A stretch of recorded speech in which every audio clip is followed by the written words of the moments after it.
There is no antidote.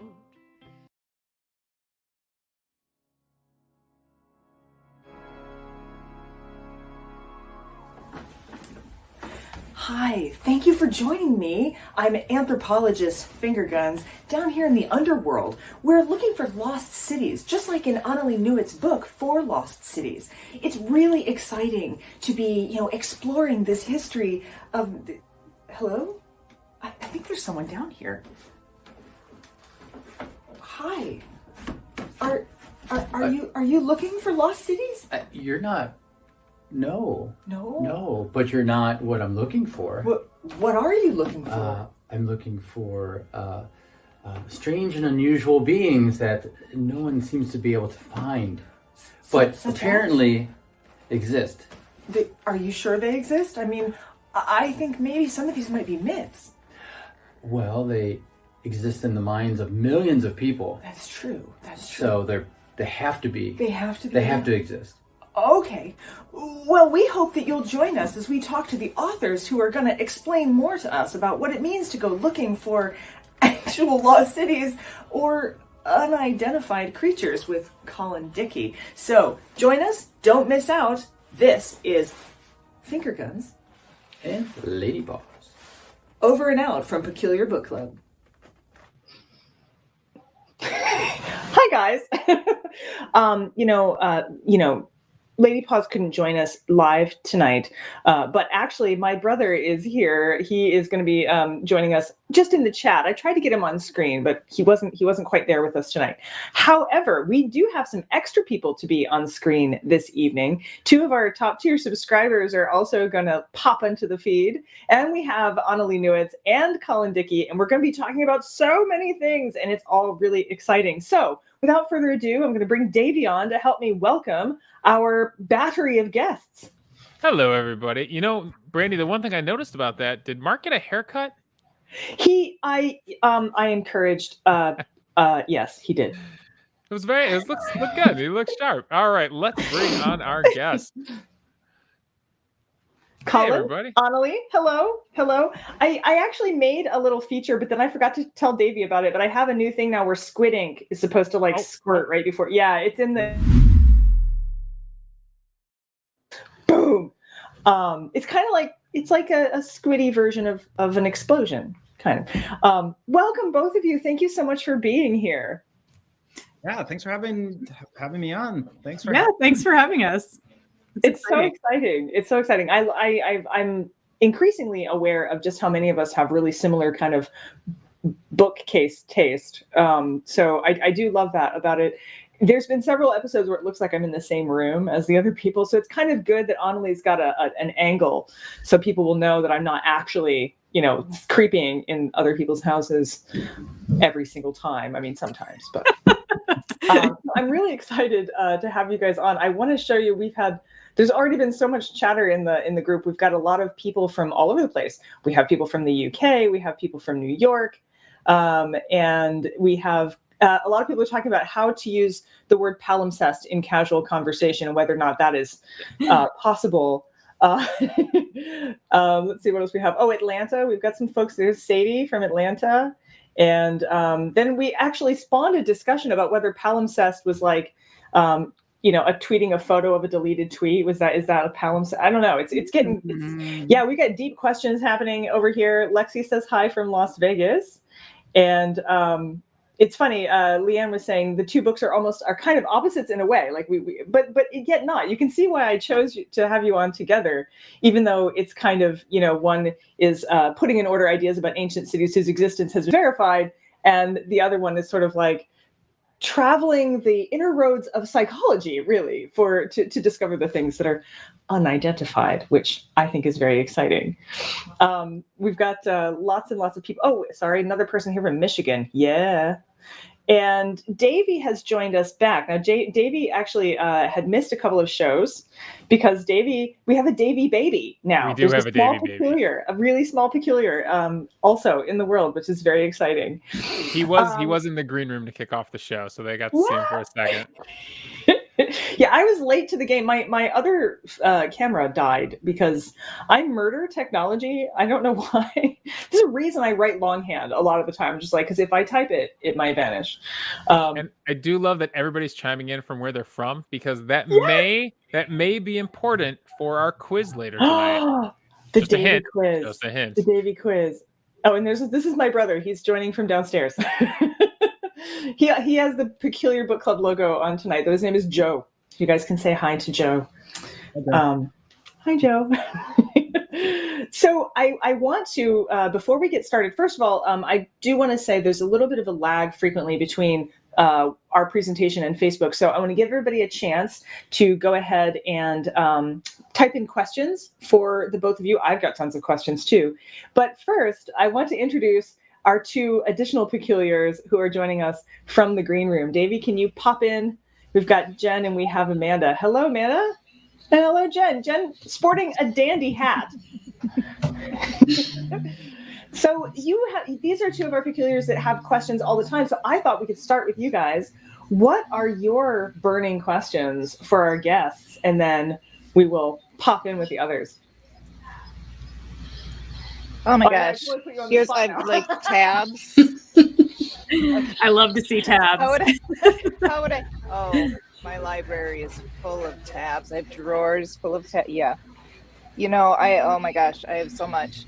I don't know even where to start. I would say with Lost Cities, it really changed my perspective. I feel like I had a really ethnocentric perspective before about the way that people live. I found it just extraordinary, the concept of burying a house and starting over. I'm thinking, what a waste of resources. Why wouldn't you just use it again? But that's just really not thinking very culturally forward. And I really loved hearing about just the way that other cultures might think about that kind of stuff. Yeah, that was a fascinating topic, I thought too. Yeah, Were you surprised? Oh, go ahead. Were you surprised? I have gotten a lot of questions about closing up house, as it's referred to in a lot of archaeology textbooks. And I think, it's funny because, we have in the West, in European traditions, we have this idea of a funeral for a person. And I think that extending that outward to a house makes a lot of sense. And the other thing is that this practice, it transcends continents. There people were doing it in the ancient Middle East and ancient Europe. People were doing it in the Americas just 1,000 years ago. And it isn't wasteful. Like, I know what you mean by it seems so wasteful, but it reflects a really different view of what it means to live in a place. It's reflecting this idea that your house won't endure. Your house is something that can be recycled and that will once again rejoin the land. And the houses that tended to be closed up were made from unfired bricks. So they really did naturally kind of just soften up and become mud again, which I think would drive me nuts as a homeowner, but I don't come from that tradition. Or they would be made from wood, and the wood would be recycled, and then the house itself would kind of be absorbed back into the community. And so now when I think about it, I find it super poignant and beautiful, the idea that you would put your house to rest and all the memories inside of it, and that you could kind of let that go as you move on to a new place. So yeah, I think it's a beautiful tradition that I would love to see us embrace as we look toward a more sustainable future, looking at our houses and our lives more sustainably. That's fascinating. Yeah. I have a story that Robert Plant built this house in England. I'm not exactly sure where, but the land was not solid, and over years it began to sink. And when Vince Clarke of Erasure and Depeche Mode bought the house, there was really nothing to be done other than to basically bury Robert Plant's house. Was it Robert Plant or Jimmy Page? One of the two, into the ground, and build a new house on top of it, which he did. And now that house is sinking. So should somebody else buy Vince Clarke's house, the only thing to be done will be to then bury that one in the ground and build a third house on top of that. That's apropos of nothing, but but that's exactly what's happening with these houses, right? Is you're building them on top of each other. So I think we just need another rock and roll icon to buy that land, and it can just continue on in its history. Yeah. Yeah, it is. Though my brother points out, there might be big bad wolf issues. If you're going to have straw houses or have your mud house melt. I actually just put that one up by Dreadful Darling. It's an interesting idea because I think we're so married to the idea of permanence, but what's permanent? I mean, especially in the United States, like there's a joke by Eddie Izzard about how we're all like, it's 50 years old building. No one was alive then because we're not used to that concept of age. Yeah. I wanted to give Amanda a chance. Amanda, did you have a question for our folks? And then we'll start hitting the ones over here in the comment section. My favorite question to ask is, what did you have to leave out of the book? So what unidentified item did you have to leave out, Colin? And what lost city did you have to leave out, Annalee? Yeah. So there's one story I was told that was so awful that I could not only could I not put it in the book, but the guy who told it to me 5 minutes later came up and tapped me on the shoulder and said, "Don't tell anybody what I just told you." That remains, and not to be a tease, but I'm not going to tell that story tonight. It's just too awful. Maybe like in person sometime I can tell that story to you. But the other thing, I think the thing that I was most sad about is there was a whole section on flat Earth theories, and I went to the Flat Earth Convention in Edmonton, Canada in 2018, and that was literally like my favorite part of the book, and it just didn't fit, and I had to cut the entire thing out. So there's like this 15,000 word history of flat Earth that's sitting on my hard drive waiting for somebody to love it, and I don't know what to do with it. But that I was sad to lose. So I am also sad that you lost that. But you're going to publish it somewhere, and we'll all get to read it. So for me, there was a lot. I mean, in the process of coming up with which 4 cities I wanted to talk about, I did have to say goodbye to a lot of cities that I was interested in, and that either were too hard for me to get to, like it would have been just a huge investment of resources and time, or I just, they for whatever reason they didn't kind of work. And the city that I still desperately want to visit is Xi'an in Western China, which used to be the great medieval city Chang'an, and has just this incredible rich history of being a kind of a very multicultural city. It was a very important stop on the Silk Roads out of China and into the Middle East. And it was a Uyghur city. And, in the Middle Ages, it was this sort of thriving Uyghur culture there, and gradually transformed over time, or I should say was forcibly transformed over time. And that history is still there in the city. And that's, I mean, you can tell from reading my book that I'm really interested in cities that have, that are multicultural in some way, or that represent a meeting between 2 different groups, or as many different groups as you might like. And so that was the one that I regretted the most that I didn't get to go to, because I had spent so much time and money getting to these other places that I was like, all right, I got to stop. So Xi'an for another time. No, I get that. Those are great questions. I love that one too. People frequently ask me that question. I feel like I never have an answer. So I need to start making sure that I've got some like manufactured tucked into a box somewhere. So I can be like, oh, this one. Well, we're going to switch over now to our comments on the side here. And for that, we're going to shrink this down a little bit so we can see your faces a little bit better. Leanne's question, we're going to start with Colin. She says, do different personality types or age groups tend to selectively believe in different fringe beliefs? Like, does an older set favor government conspiracies, etc.? Did you get a sense of that?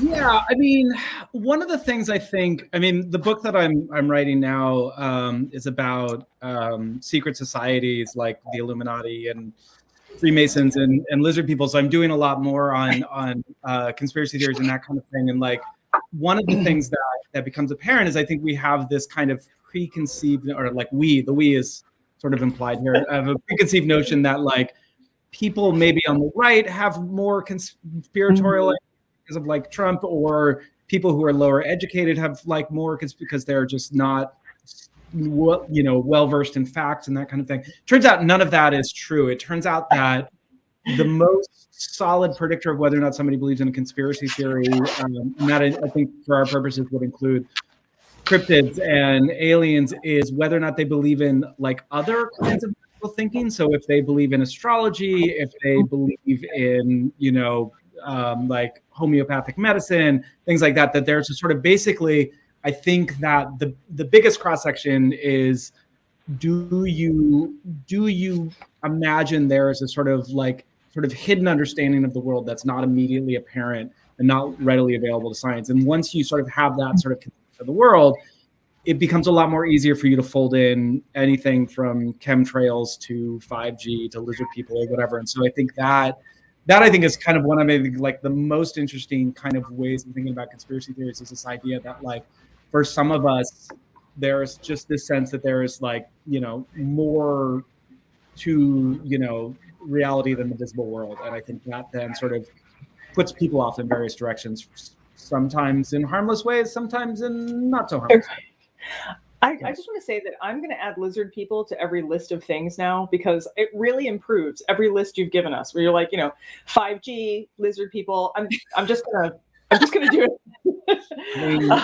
It's like super neglected cultural area, like. I mean, I went to Nashville to see the downtown street that the guy who was afraid of lizard people blew up on Christmas, and he parked an RV there and then blasted this message telling people to get away. He managed not to kill anybody, which once you see the like absolute destruction of downtown Nashville, it's sort of mind blowing. I mean, windows were blown out for like blocks in all directions. It was an absolutely catastrophic explosion. And but he was a big believer in lizard people and Anthro Girl too. Far as I've been able to track down, the conspiracy theory about lizard people has its origins in the show V. What? Really? Yeah, as best as I can figure out. There's a story about lizard tunnels in LA, and a guy who got the LA city government to let him drill a bunch of holes in downtown LA looking for lizard tunnels. But he didn't think that there were actually like lizard people. He thought there was like a Native American culture who worshiped lizards. So it was a little bit of a misnomer. Anyways, that's my lizard people story. Oh my goodness. Yeah, that nobody would have ever made a conspiracy theory about the reboot of V. That's all I can say. Well, if anyone watched that, I am sorry. I had to watch it for a job. I've been reading these comments, and we actually I'm sorry, but the mud house thing is just really working. I love it. Imagine getting insurance on that. You're like, look, I only need it for a short while. Abigail just points out, she said, I just want to put this here. My dad and everyone used to sled down the big mound as a child, and they banned it because somebody broke their arm and they got worried about being sued. So, you know, Hokia was used for a lot of things. I was so shocked when I visited, because at the time I visited, it was already like a World Heritage Site, and it's not a World Heritage Site yet, but it's a State Heritage Site. And they had cleared out the suburb that had been built on top of it, and there was a drive-in theater right across from Monk's Mound, the huge, ceremonial mound at the center of the city, called the Mound Theater. So people, knew it was a landmark, but they just, they celebrated it in a very American way by yeah. It's amazing. That's fascinating. Leanne has a question for Annalee too. She says, it's cool that data archaeology exists. Direction traffic runs in Pompeii. And did she miss any other examples of it? I personally was really impressed by the way, two things. One, the way you came to the topic through the loss of your father, I thought was really interesting and moving, because that's actually what spurred my first book, was the loss of my grandfather. So, but also that you can drill down to such detail, to such levels, everything from how they built the, did or didn't build proper drainage to what direction the traffic goes. Is there more of that? What's kind of the state of the field there? So data archaeology is a huge area, and it's really made possible by really simple stuff like advances in database technology, which is, at this point, 1980s technology, but also it has to do with our ability to capture really good 3D images of places, and also to just store those images in ways that allow us to compare them and think about how they're all connected. So data archaeology could literally be anything from, I create a database of all of the names that I've seen on gravestones in a Roman city, and I compare them to see if I can find like family names or family references. Or it could be something as elaborate as, I have reconstructed a 3D model of Angkor Wat using, 3D photogrammetry of like all of what remains of Angkor Wat. So, and as Leanne is pointing out, LiDAR is a huge part of that. LiDAR allows you to do, to basically peel back the vegetation on a wide landscape and take pictures of what remains of whatever had been built there, down to like centimeters. So you can look and find, the remains of roads, the remains of foundations for houses and things like that. So when people talk about data archaeology, you have to realize that it's a huge, huge area, and it can mean lots of things. But what all of it shares in common is, first of all, the fact that it allows archaeologists to share their information a lot more easily. So people can collaborate across great distances and make insights, with someone who's halfway across the world, which is great. Because they're storing stuff in the cloud or they're storing it in a shared database. The other thing is that it allows you to learn a lot more about public life, like how the public lived, as opposed to how like Bob the super awesome king lived, who like had a bunch of golden chalices and like 20 million, people in their retinue, right? So it helps you get out of the palace and into the streets, because you can start to put together information about like what every single house in Pompeii looked like, which is just really something that you couldn't do, really before the late 20th century. And of course, you could look at every house, but you couldn't put all the results into a database and start comparing and saying like, wow, 500 houses have the same floor plan. That's really interesting. We're starting to see a pattern in how people built. And this is something that was really important for Çatalhöyük, which is the Neolithic city that I talk about. It's a 9,000-year-old city. That's the one with the mud brick houses that keep melting and you keep building houses on top. And what that means is, as you build more houses, you're building up a hill, you're creating like a giant mound of dead houses. And if you're an archaeologist, as you dig down into that mound, you are destroying everything that you find. So in order to get to the earliest houses at the lowest level, you have to wreck all those other houses. So what they're doing is they are using photogrammetry, which is a way of taking a 3D picture for every level. So they'll uncover a level and they will completely photograph it and create a 3D rendering of it, and then they wreck it. Not the whole thing, right? But they're wrecking a lot of it, and they're very, of course, quite sad about this. And they try to rescue what they can. But in order to see the whole footprint of the city over time, gotta do it. And so, to me, it was just a huge revelation to see the city layout, like of an ancient city. Like normally you just see the palace, and instead now you can see the suburbs. It's amazing. That's brilliant. We had Dan Snow on. We got there first, by the way. We were his first appearance after the wreck of the Endurance was discovered. But he talked about the fact they're leaving it there, and so they were doing photorealistic, imagery because they weren't going to actually remove the ship. Okay, let's get back to. We have to talk about cryptids because there's a lot of discussion here. One of the things I love is, on one hand, you have people who say, well, Atlantis might be real, and of course, Pompeii was real, right? And there was a time when people might have not known that was there. And that seems, but Kristen's like, okay, I'm really annoyed with the cryptid people The people who believe in ghosts seem less infuriating than cryptid people. Susan Ballinger chimed in with like, yeah, I just can't with that. Kristen also likes the ghost because senior prom was in Ghostland, which I think is quite great. And I just thought that was very interesting because we have a couple of people talking about flat earthers, and there was one more one more question that went with it, and it was Leanne's, that cryptid hunters walk this fine line because there's partly scientific instruments, but then they discount actual scientists, as something you say in your introduction.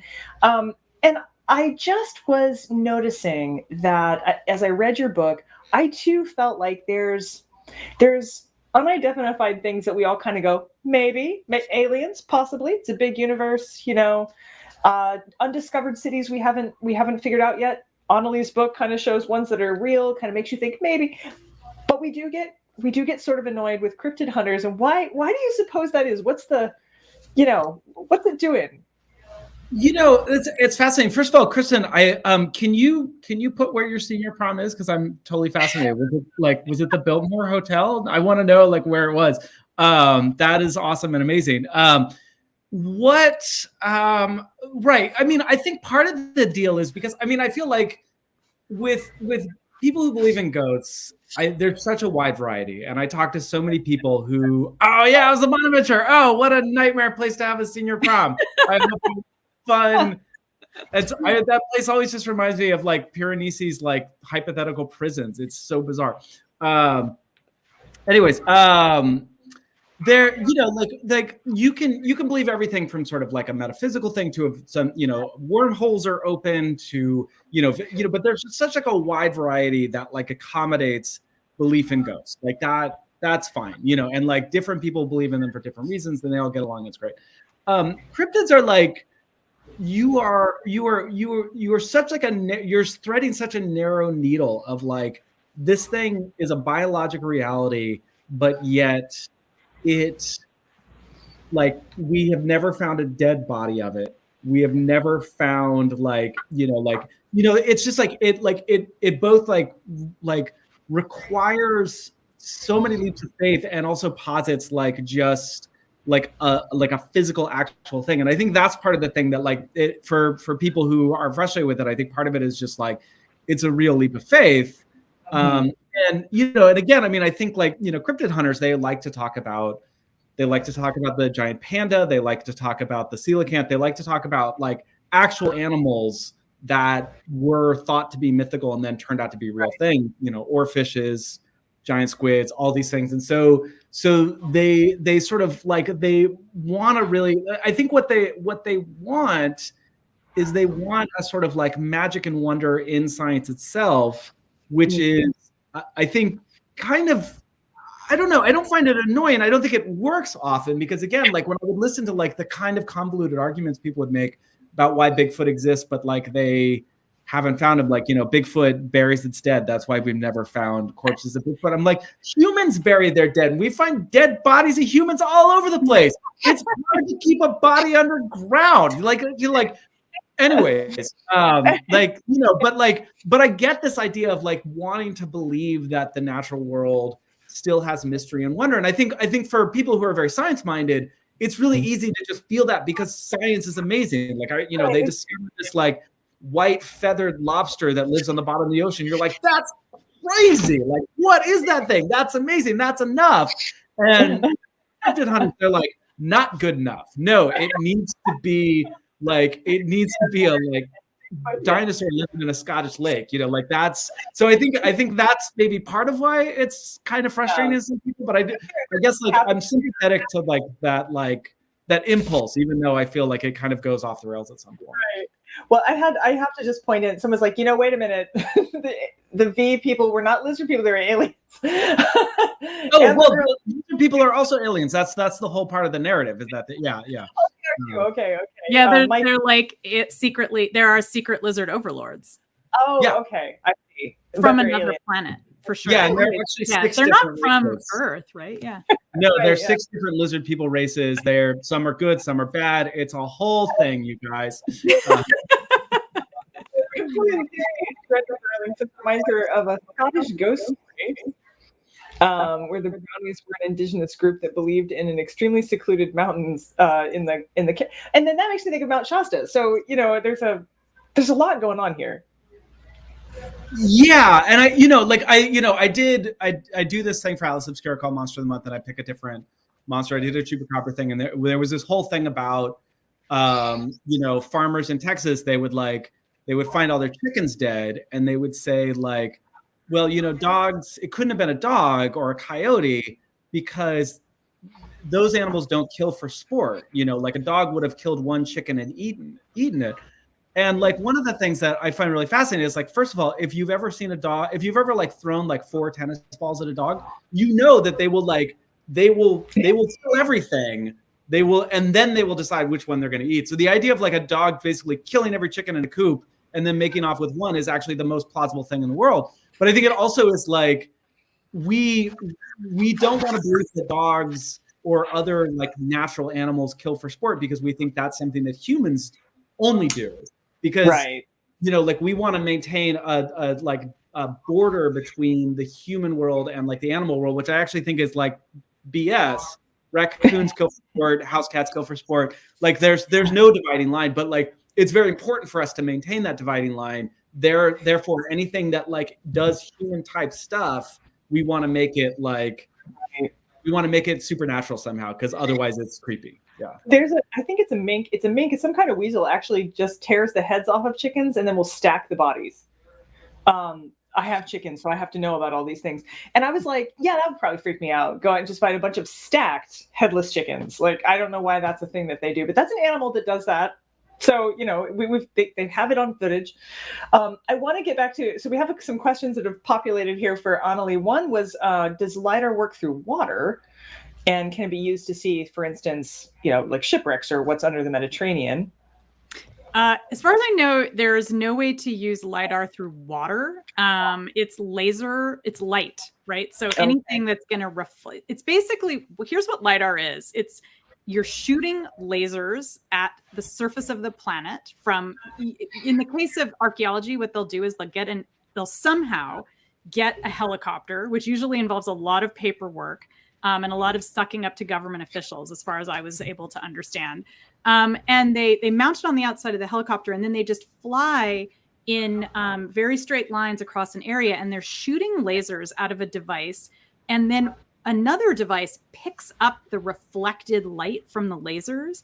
And what that device does, once a computer has analyzed the signals, is it figures out how far the light has traveled back up to the piece that's absorbing the light. And so that way you can see like, okay, it bounced off a low part of the ground. This piece of light traveled further than the the particle of light that traveled next to it for a shorter distance, right? So it allows, think of it as like you're just raining light down on top of the planet, and each one is like picking up, it's creating one point in your map. And so you end up with like something like a bas-relief map. And if you look at the raw data, it looks really, really weird. They have to do a lot of processing in order to make it look like an actual landscape. But what they're doing is the reason why LiDAR is so good for places in Cambodia, like where Angkor was, or also in South America, is that the laser lights can actually get through foliage really well. So it can't go through water, but it can get through trees really well, especially if you do it at a time when most of the leaves are off the trees. But if you can't, that's fine too, because they can still find their way between the leaves. So it really is like you're sort of peeling up this layer of vegetation through the power of lasers. And so it's super powerful for that one particular task, which is discovering the ancient layouts of cities that were built from wood. Because if you're building with wood, well, that wood is gone, but the foundation of your house is still there. The roadways, even if it's just like a tiny amount of like the road being kind of lower than the curb, that's the kind of stuff that LiDAR is great for, especially again, because you're doing a huge area, right? So it's not like you're looking at a little 5-foot square and you're like, is that a street? I don't know. It could just be someplace where like a a rat was digging a hole or whatever. But once you see, like, say, a 30-kilometer square area, you can start to say, like, okay, we consistently see these laser beams bouncing back up in a pattern that shows clearly a roadway because it's on a grid, and that is not natural. But there's all kinds of stuff that you have to screen out when you're doing LiDAR. Like when I was in Cambodia and I was talking to Damian Evans, who's done a bunch of these LiDAR projects, we were sitting around and he's showing me this LiDAR map. We're sitting in the place that he's showing me on the LiDAR map. And there's all of these little bumps everywhere on the ground. And I was like, ooh, what are those? Are those like ancient cairns? Are those like grave markers? And he's like, no, those are termite mounds. That was not an ancient civilization, just termites doing their thing. So they civilization technically in their own right. I actually pointed out to him that they might be a civilization, and he wasn't interested in that. But yeah. You have these your description of this is amazing, but also I'm sitting here thinking, we're saying we suck up to government to get a helicopter to shoot lasers at the earth to see ancient civilizations by removing invisible trees. You kind of see how the cryptid thing, I mean, in a way, you're like, okay, science does sound weird a little bit. Like, we're just going to fire some lasers at the earth and see if there were streets. And everybody's like, if you don't understand science, you can see they'll be like, never mind, lizard people. I'm going to go with that. I mean, I think that's absolutely right. I think what Colin was saying is true, that when you have so many miraculous discoveries of things that we didn't know about, it's like, well, why not have it also be Nessie? Yeah. By the way, we've had several people chiming in to say Dead Houses is a great band name. And I think that I have to agree with them on that. Dead Houses. You said piles of dead houses, which is even better. It's like house. Yeah. Well, I live in California where we have fire season every year. So we kind of do have piles of dead houses. A little sad. Scary and sad at the same time. Jennifer Pierce says, Colin, several points you made felt haunting to me. The increased it's a long word, proselytizing. When presented with proof you are wrong, some politicians do that to my bafflement, as she says. And it's true. You even mentioned this at one point that so it's not just about believing in things that can be disproved. It's about people disbelieving in things that can be proved. Yeah, I mean, I think more and more, I think that people turn to conspiracy theories because they want permission to believe things, and that's what a conspiracy theory does. And once you've been given permission to think a thing, it's really hard to let go of that. Pat Turner's an anthropologist who cites Claude Levi-Strauss, this phrase that I really like and I really think is really useful. Levi-Strauss is talking about animals and why cultures use totemic animals, and he says animals aren't just good to eat, they are good to think. And Turner is basically like, this is what like urban legends and conspiracy theories are. They are good to think, they are pleasurable to think with.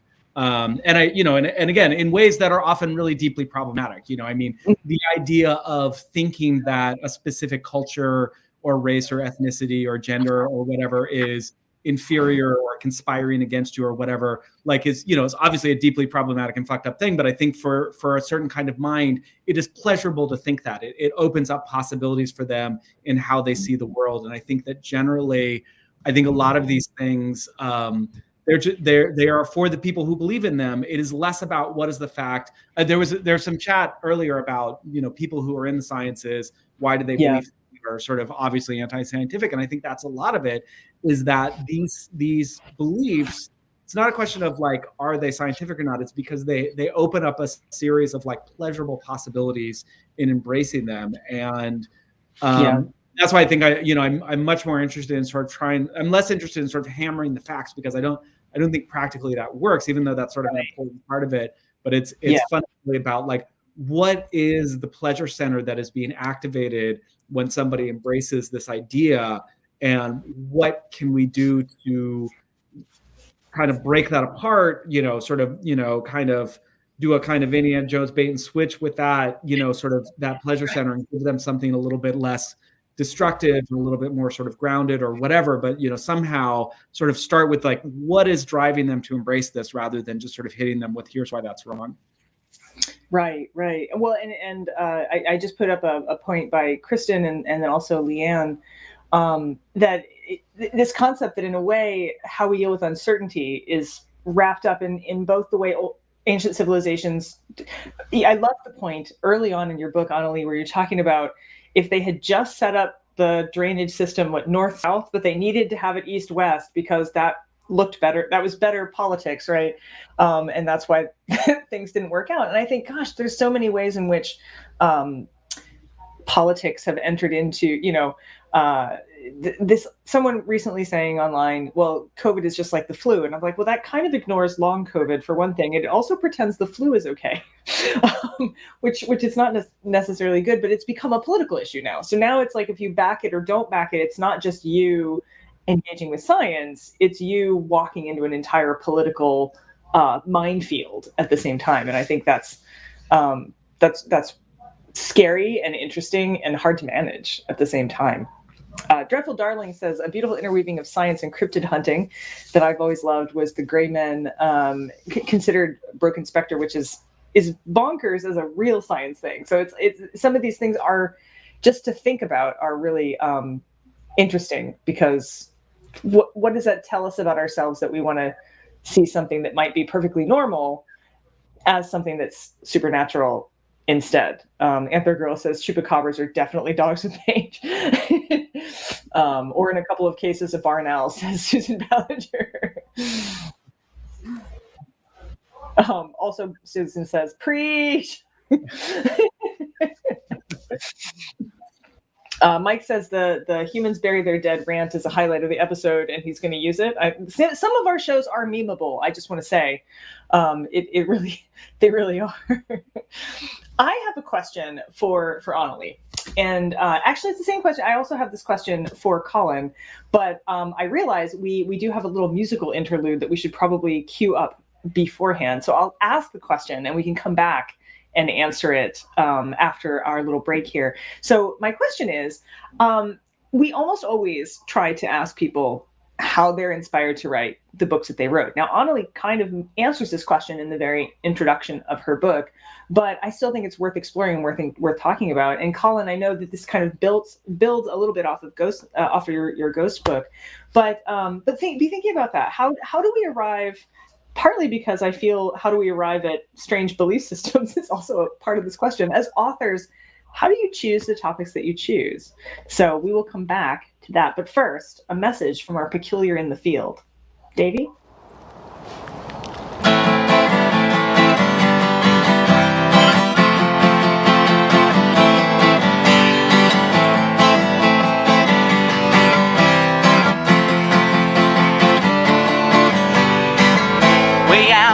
Wilds of Maryland, south of Bowie on Fletchertown Road. I was hitchhiking in the springtime, and I became aware that I was not alone. Coming out of the woods, I saw him, all hooves and horns, but he walked like a man. Was it Satan? Was it a satyr? If you don't believe me, you will never understand. Oh, please, take me home. Oh, I don't want to go where the goat man roams. No.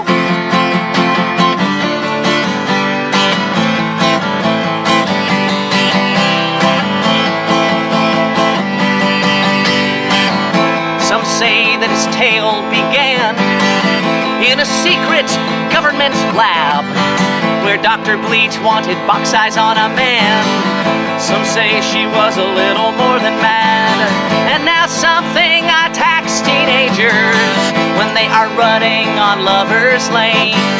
Something attacks cars with an axe, something that no mere mortal man here may explain. Oh, please, take me home. Oh, I don't want to go where the goat man roams. Please, take me home. Oh, I don't want to go where the goat man roams. Whack, whack, whack. Oh dear, peculiars, something seems to be happening to me. I need to find myself a peculiar apothecary and get this figured out. Fortunately, my confidant and aide, Miss Cinder Speck, happens to know one nearby, so I'm gonna hop on my peculiar bicycle and pedal on out of here. Oh, until next time, peculiars, as always, it's me, Cord Ravenswood, your peculiar in the field, going far and then farther. Oh, Robert Louis Stevenson. Toodaloo.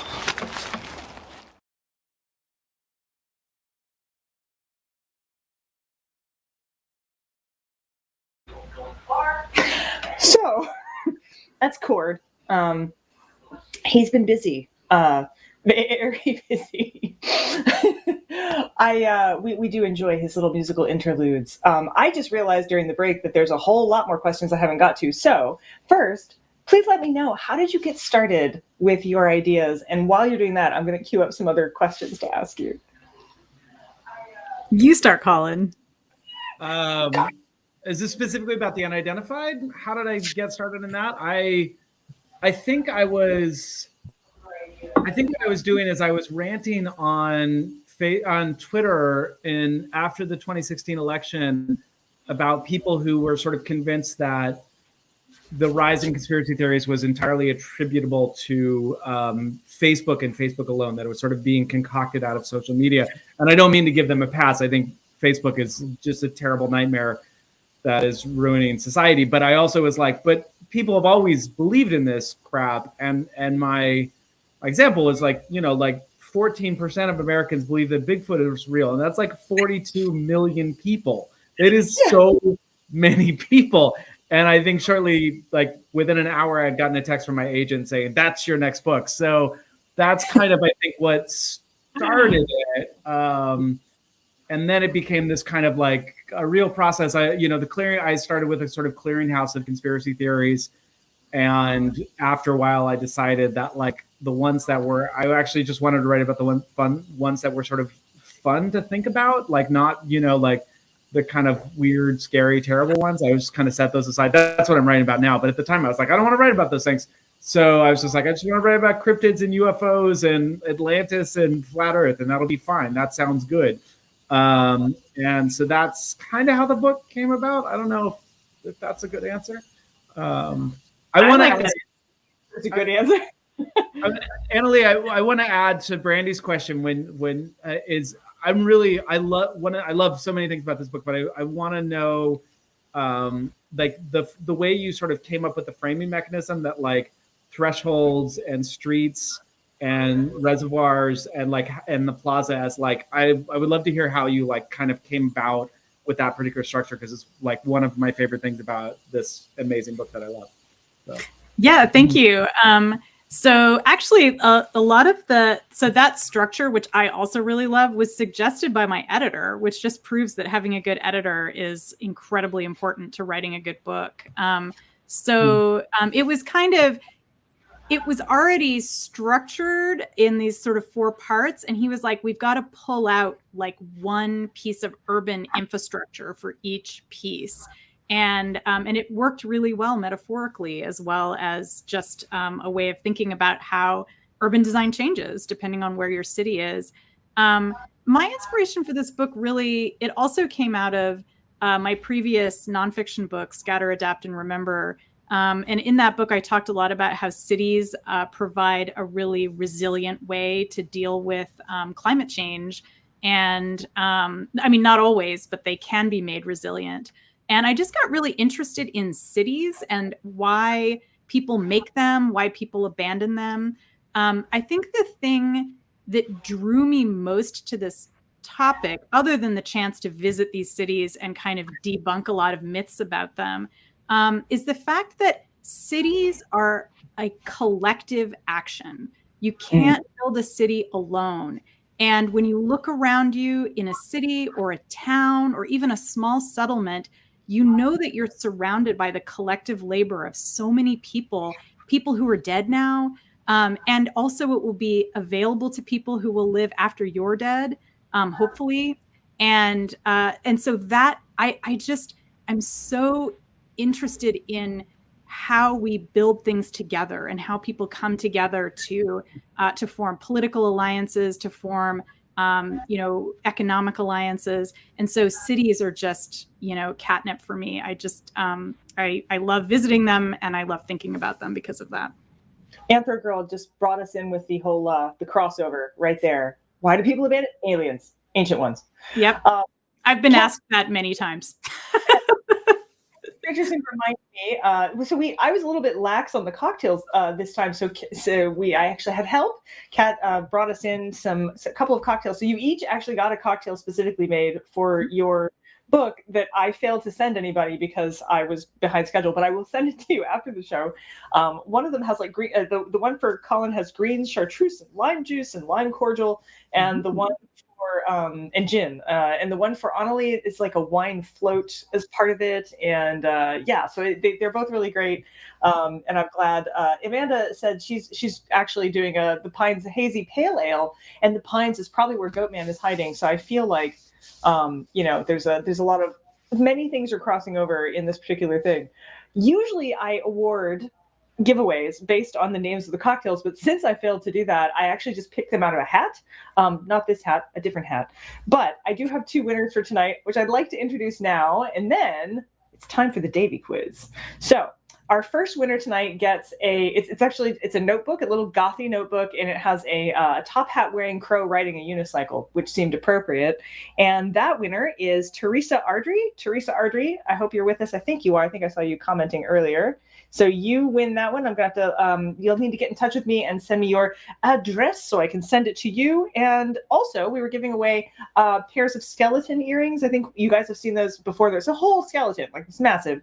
And that goes to Dreadful Darling. So those are our winners this evening. Send me an email and give me your address, because it's very important stuff, winning free things from us. I should also mention really quickly as kind of an announcement, I did close down the Peculiar merch store because the fees for actually running the store were really high, but I do still have merch. So if you're somebody who's like, gosh, I just need a t-shirt really badly and a mug too, I can still hook you up, but you just have to email me. And of course, if you want the really amazing, Peculiar Book Club socks, you have to join. You have to subscribe, because that's a subscriber gift only.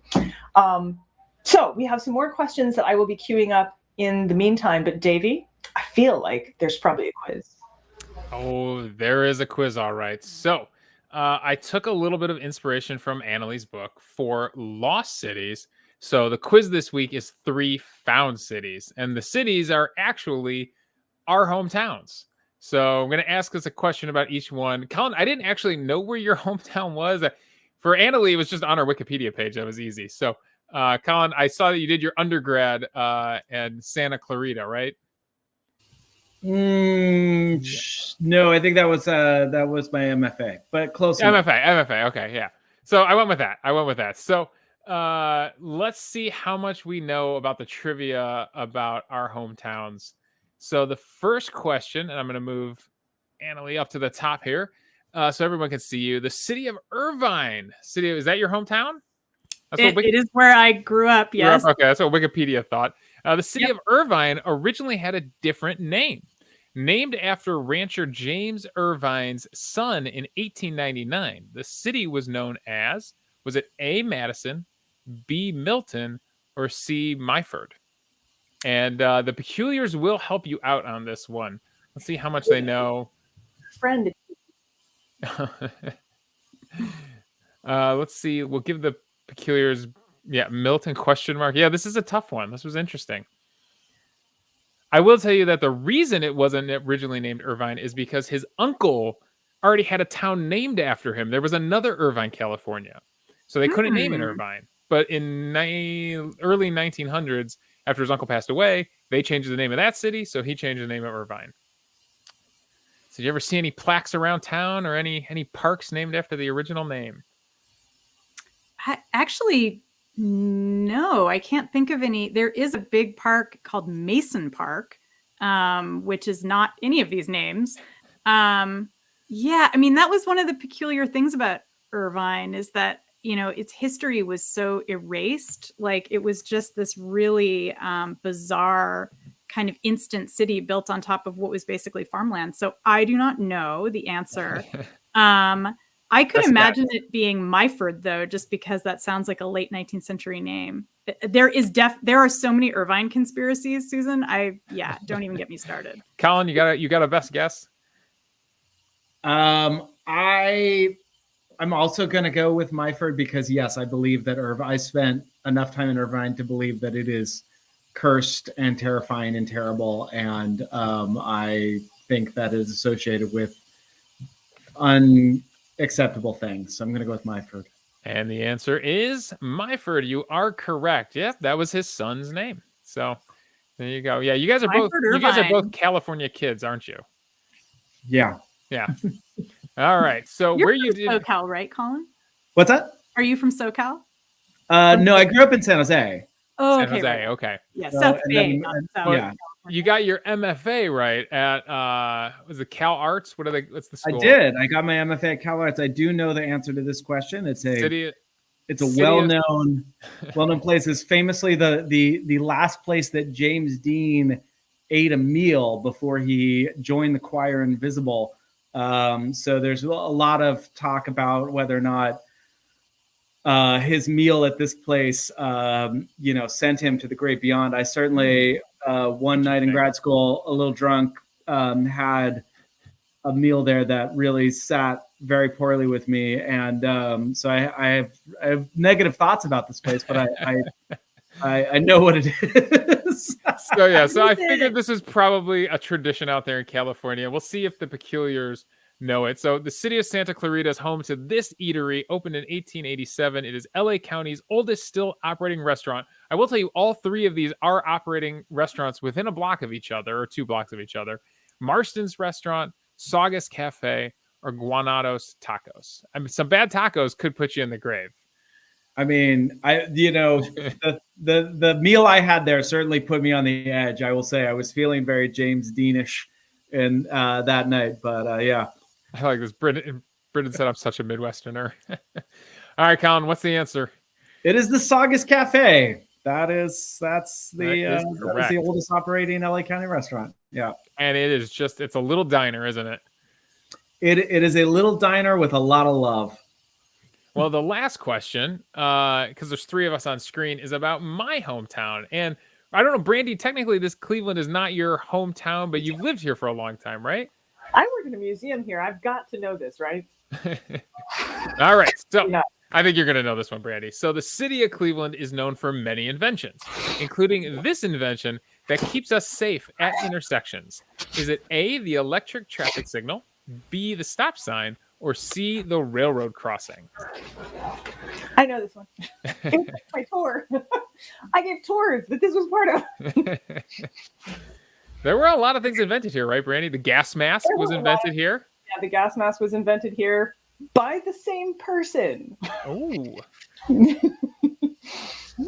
Jennifer says, I'll go with B again, just because. What do you think, Peculiars? Can you help them out? Have you heard any of the legends of all the things invented in Cleveland? Don't even get me started, you guys. We're going to have to invite you to take a tour of the Midwest with Brandy, I guess. Another C question mark. Oh, boy. Amanda thinks the railroad crossing might have been a Utah thing. Leanne's going for the stop sign as well. What do you think, our guests? Annalee and Colin, what do you think?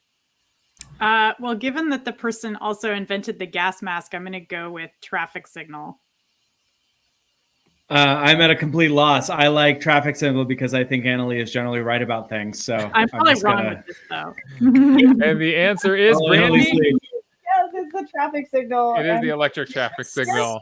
And we have Garrett Morgan High School here, and he was black, actually. So he was a black inventor, invented the gas mask to try and save people when they were building the water intake in Cleveland, and it collapsed, and they had to go try and rescue people, and so he developed that. Chloe says this might be the worst, my worst quiz performance ever. I didn't know anything about the other two because I've been to California. I was in California once. But yeah, you talk about Cleveland. I can tell you, baby bottles were invented here. Baby formula was invented here. It was terrible. It was awful. It was like corn syrup and stuff. technically sideways invention of insulin, because he was here and then he went to another place and then invented it, but he started it here. Okay. Oh, yeah. So I do. Speaking of, Cleveland, people do see Cleveland as sort of on an economic downturn, right? And I was going to ask Annalee and Colin, in your travels, are there any cities that you come across and you're like, boy, in like 1,000 years, that's going to be a lost city. Like that's going to be like in volume like 10,000 of my book. That city's probably going to be in there. Have you come across any? I mean, I live in a city, San Francisco, that will be a lost city for sure. It's inevitable. I mean, I've talked to many, experts in climate change who are like, yeah, for the next 1,000 years, we're still going to be facing effects from climate change, even if we stop everything now, which we're absolutely not going to do. So San Francisco will be underwater. There's a great local blogger here in San Francisco who goes by the name Burrito Justice, he's a map designer in his real life. And in his grown-up life, I guess, I don't know, whatever, the life where he doesn't go by Burrito.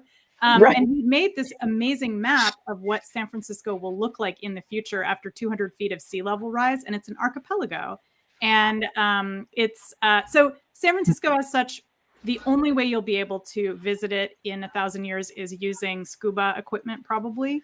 Some of the city will probably move across the bay, but yeah, I often feel sad looking out on the city, realizing it's going to be underwater. And Colin, just think of the stories and the sci-fi that's going to be written about the ancient civilizations and aliens that are living down there in the underwater city of. It'll be right up there with Atlantis. The ancient Bitcoin economy. The project I'm working on now involves the conspiracy theories around the Tartarian Empire, which is supposedly a country that existed as late as the 19th century between Russia and Mongolia, and was subsequently erased from maps entirely. But some of the evidence that gets presented as proof that the Tartarian Empire existed are actually the World's Fairs of Chicago and San Francisco, which, there are these photos of these the White City, and people are like, how could this thing have vanished? It couldn't have just vanished. It must be proof of this Tartarian Empire. So I am also going to go with San Francisco in the sense that San Francisco has already, for a weird fringe group on the internet, a lost city in the sense that it was one of the capitals of Tartaria before that the entire city was somehow sort of erased from human history. All right, there we go. And Kathleen just brought up something which is really, so we know these places are in trouble. Joanne says they're building moats around in New York already. And yet you have the same people who are like, yes, lost cities are but climate change is not real. And you do have those people. Yeah, I think Colin, I would be curious to know what you think about this, but I often think that when, there is a real threat like climate change, that we would prefer to believe in a kind of fantastical version of how we're going to lose our cities, because there's a kind of a comfort in that. Mm-hmm. Yeah, I think that's absolutely right. Yeah, I think there's a sort of there's a regression to an almost sort of Hollywood cinematic version of dystopia, because the way dystopia actually manifests itself. I mean, I think COVID is a great example. It was sort of, we've had the end of the world. We've had the end of the world for the past 2 years, but it's not like earthquakes and disasters so much as this slow bleeding out of terribleness, and that impacts, the most vulnerable first of all. And that's just sort of that's what dystopia actually looks like. It sort of looks like what we've been living in for 2 years. And that's a lot more difficult to deal with and face than, a kind of really dramatic end where there's just some global catastrophe and there's a remnant left over who then can rebuild civilization from scratch and that kind of crap. So, yeah. The other thing about losing a city that I found in researching for lost cities is that there's never a single reason. There's always these really complicated, interconnected, issues like social issues, economic issues, generational issues. And it's hard to hold that shit in your head. I just watched the movie Everything Everywhere All at Once, which I feel like wait to see encapsulates. It is about someone experiencing everything everywhere, and it blows her mind, right? And that's how it is to try to think about this apocalypse is like, you can't know all the pieces. And so much more comforting to have it be fairies, you know?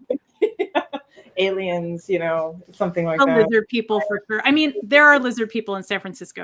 I'm sure of it. I'm absolutely. I keep having dreams that I'm a were-dragon, you know, like that I turn into a dragon at the full moon, which is awesome. But yeah. Yeah, it is. But in my dream, it's always super impractical. So, like, for instance, in my dream, I have a long neck as a dragon, and I transformed while I was sleeping in my dream. And I woke up and my head's on the floor because my neck's too long, and I was trying to, like, figure out how to curl my head in such a way. That's what I worry about, frankly, is that if you were a were-dragon, not the fact that I was a dragon, but like how you sleep in a bed. These are the questions that keep me up at night. Do you think that dream was trying to tell you might be overextending yourself? Oh, nah. Nah, probably not. I only have 5 jobs. How could I possibly be overextending myself? We've come to the end of our show, which is amazing because I feel like we just got started. These are 2 fantastic and amazing books. If you haven't gotten them, you still can. We have, but there's actually several places to get them at. You can get them at Loganberry. You can get them at Fox Lane Books if you're in the UK. You can also get the signed copies of Annalee's book. And my brain just stopped working. Annalee, where do we get those? Oh, at Folio Books, and they'll send it to you anywhere, and I'll send it to you anywhere personalize them for you. Perfect. Yes. And so you can still get these books. Sorry, I had next week's bookstore in my head, and I had a little blip there. It was probably leftover dragon stuff. But you can still buy these books and you can get them signed because signed books mean a lot. And of course, this is always about supporting the authors as well. This is really important to us. And so I am so thankful that both of you both had amazing reviews on these books. I know I launched in a pandemic too. It's weird and it's stupid. But that's why we have the show, because we can support you and introduce you to these amazing people. I think we have about 60 people that watch the show live. And then we have almost 500 people on our mailing list, about 300 subscribers to our YouTube. So people are going to see us. People are going to see you. They're going to also see Jen's hat from earlier in the show and Amanda's T-shirt with the peculiar on it. That T-shirt you can still get from me if you email me, and we'll work it out. Oh yes, Leanne, thank you. Subscriptions are still open because we have subscriptions available for 1 more month for season 3. Right? Is it season 3? Yes. Yes. Sorry. We're still in season 2. Season 3. Yes. So season 3. Authors, let people know that we have this book club. It's a lot of fun. Let your other authors know that we have this book club because we like to have fun people on. Just everybody's talking about how much they love both of these books and loved having you on. You guys were really, really phenomenal guests. And so once again, just thank you from the bottom of my and all of our peculiar hearts for being with us today.